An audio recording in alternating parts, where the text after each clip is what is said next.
बातमीपत्राला आता सुरुवात करणार आहोत। तर शरद पवार आणि अजित पवार यांच्या बैठकीची दृश्य समोर आलेली आहे। 17 जानेवारीच्या बैठकीचा व्हिडिओ न्यूज 18 मराठीवर आपण पाहू शकतोय।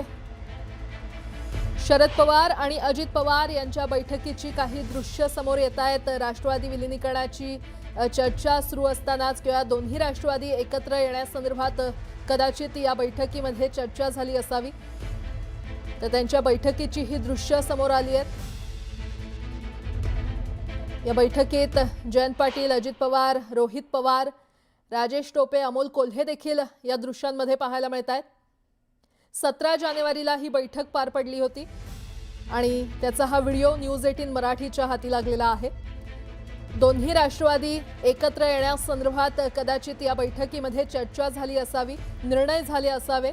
शरद पवार आणि अजित पवार यांच्या ही बैठकीची दृश्य सध्या समोर येत आहेत। 17 जानेवारीला ही बैठक पार पडली होती। या बैठकीत कोण कोण दिसतायत? जयंत पाटील दिसतायत, रोहित पवार आहेत, अमोल कोल्हे आहेत, राजेश टोपे आणि अजित पवार आणि शरद पवार यांची ही बैठक पार पडलेली आहे। 17 जानेवारीला खरं तर ही बैठक पार पडली होती आणि त्याचा व्हिडिओ सध्या न्यूज 18 मराठीच्या हाती लागलेला आहे। कदाचित दोन्ही राष्ट्रवादी कधी एकत्र येणार, कशा पद्धतीने हा निर्णय जाहीर करणार या संदर्भात या बैठकीत चर्चा झाली असावी। आणि या संदर्भात अधिक माहिती देत आहेत आमचे प्रतिनिधी जितेंद्र जाधव आपल्यासोबत जोडले गेलेले आहेत। जितेंद्र, 17 जानेवारीला शरद पवारांसोबत अजित पवारांची ही बैठक झालेली होती, काय अपडेट?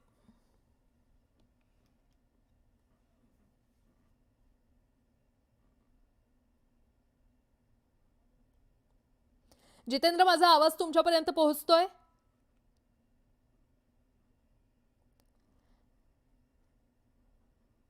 बहुधा काही तांत्रिक कारणांमुळे आपला आवाज आमच्या प्रतिनिधींपर्यंत पोहोचत नाहीये। मात्र अतिशय मोठी बातमी आपण पाहतोय। शरद पवार आणि अजित पवार यांच्या बैठकीची दृश्य समोर आलेली आहेत। एक व्हिडिओ सध्या समोर येतोय। 17 जानेवारी रोजी शरद पवार आणि अजित पवार यांच्यामध्ये बैठक झाली होती। या बैठकीमध्ये जयंत पाटील, राजेश टोपे, अमोल कोल्हे आणि रोहित पवार देखील या व्हिडिओमध्ये पाहायला मिळत आहेत। त्यांच्यामध्ये ही महत्त्वाची बैठक झाली होती।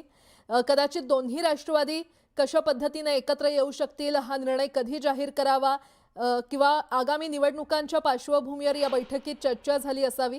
पक्ष विलीनीकरणासंदर्भात या बैठकीत चर्चा झाली असावी। ही दृश्य आपण पाहतोय। पुन्हा एकदा जाऊयात, आमचे प्रतिनिधी जितेंद्र जाधव आपल्याला माहिती देतील।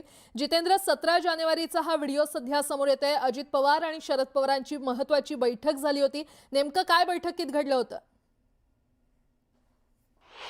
आपण सांगितलं होतं की 17 तारखेलाच आपण 8:15 वाजता ही ब्रेकिंग दिली होती की अजित पवार कॅनवाय ताफा घेऊन बारामतीच्या या गोविंद बागेमध्ये शरद पवार यांची भेट घेण्यासाठी आले होते आणि सर्व मंडळी त्या ठिकाणी उपस्थित होते आणि दोन्ही राष्ट्रवादी म्हणजे एकत्र येण्यासंदर्भात या ठिकाणी तब्बल 1.5 तास चर्चा झाली।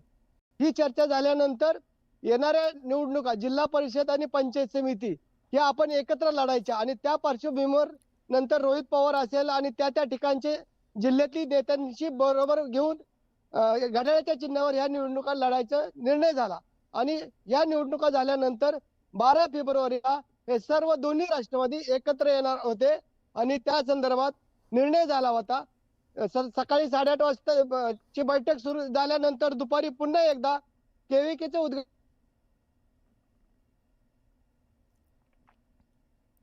बरं जितेंद्र, संवाद साधत राहूयात। खरं तर आपण ही दृश्य पुन्हा एकदा प्रेक्षकांना दाखवूया। 17 तारखेच्या बैठकीचा हा व्हिडिओ समोर आलेला आहे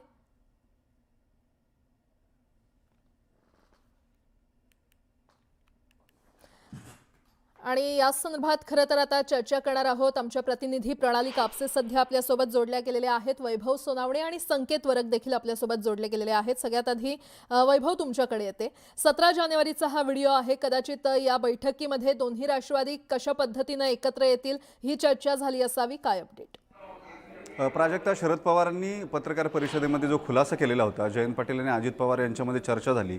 गेले 4 महिने विलिनीकरणाच्या या चर्चा ज्या आहेत त्या सुरू आहेत. सुरुवातीला कौटुंबिक पातळीवर या चर्चा झाल्या. त्यानंतर पक्षाचे नेते म्हणून जयंत पाटील आणि जे शरद पवारांच्या सोबत राहिलेले होते स्प्लिटनंतर, त्यांच्यावरती अविश्वास नको किंवा त्यांना अविश्वास वाटायला नको, या सगळ्या गोष्टींसाठी त्यांना अजित पवारांच्या समोर बसवून या चर्चा ज्या आहेत त्या करण्यात आल्या.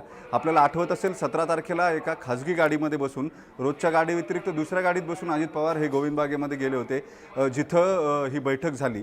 या बैठकीत हे सगळे नेते उपस्थित होते, जे शरद पवारांनी पत्रकार परिषदेत सांगितलं आणि त्याचा व्हिडिओ जो आहे बैठकीचा तो सुद्धा समोर आला आहे. अजित पवारांच्या गटाकडून जो दावा केला जात होता, सातत्यानं सांगितलं जात होतं की विलिनीकरणाचा कुठलाही प्रस्ताव नाही किंवा तशा चर्चा झालेल्या नाहीत. जी माहिती आपल्याकडे येत होते समोरून, जी माहिती सूत्रांकडून येत होती त्यानुसार हे सगळे नेते जे आता शरद पवारांव्यतिरिक्त हे सगळे निर्णय घेत आहेत, त्या सगळ्यांना हे विलिनीकरण नको होतं, ज्याच्यामध्ये सुनील तटकरे, प्रफुल्ल पटेल, पार्थ पवार, धनंजय मुंडे हे सगळे लोक होते. कारण या पक्षावरचं नियंत्रण जे आहे ते पुन्हा त्यांच्या हातून पवारांकडे गेलेलं असतं.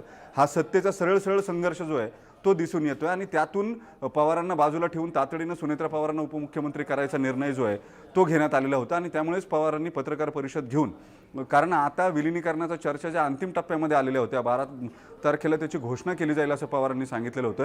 या सगळ्या प्रक्रियेमध्ये अजित पवारांच्या पक्षाकडून एकटे अजित पवार केवळ या चर्चा करत होते. या बाकीच्यांना कुणालाही त्यांनी लूपमध्ये घेतलेलं नव्हतं, कारण त्यांना यांच्या भूमिका ज्या आहेत त्या स्पष्ट माहिती होत्या. हे सगळे विलिनीकरणाला विरोध करतात. मात्र शेवटच्या टप्प्यावरती कुटुंब आणि पक्ष दोन्ही एकत्र आले तर पुढच्या काळामध्ये निवडणुकीमध्ये अनेक परम्युटेशन्स जी आहेत ती बदलली जातील, या सगळ्याचा अंदाज अजित पवारांना होता आणि त्यामुळेच ते हा प्रयत्न करत होते. असं शरद पवार सुचवायला चुकलेले नाहीत. त्यांनी ज्या पद्धतीनं ही पत्रकार परिषद घेतली, आता त्या पाठोपाठ लगोलग हा व्हिडिओसुद्धा न्यूज 18 लोकमतच्या हाती लागलाय, समोर आलाय हा सगळा व्हिडिओ. त्याच्यामध्ये एक गोष्ट स्पष्ट आहे, शरद पवारांनी प्रफुल्ल पटेल, सुनील तटकरे, पार्थ पवार यांना पूर्णतः उघडं पाडायचा प्रयत्न जो आहे तो या पत्रकार परिषदेतून केला आहे. या निर्णयाशी कुटुंबाचा कुठलाही संबंध नाही आहे असं सांगत त्यांनी कुटुंब आणि सुनेत्रा पवार या 2 वेगळ्या एंटिटी सध्या काम करतायत असं स्पष्ट केलं.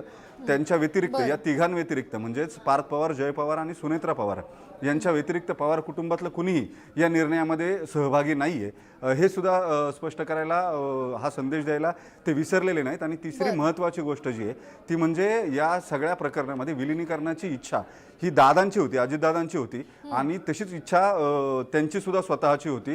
त्यामुळे या बैठका होत होत्या. आता मात्र या विलिनीकरणाच्या प्रक्रियेत खंड पडला आहे असं सांगून त्यांनी जो संदेश द्यायचा आहे तो संदेश व्यवस्थित पोहोचवलेला आहे की या सगळ्या प्रक्रियेमध्ये तटकरे आणि प्रफुल्ल पटेल हे विलन ठरत आहेत, त्यांना जाणीवपूर्वक हे विलिनीकरण होऊ द्यायचं नाही आहे.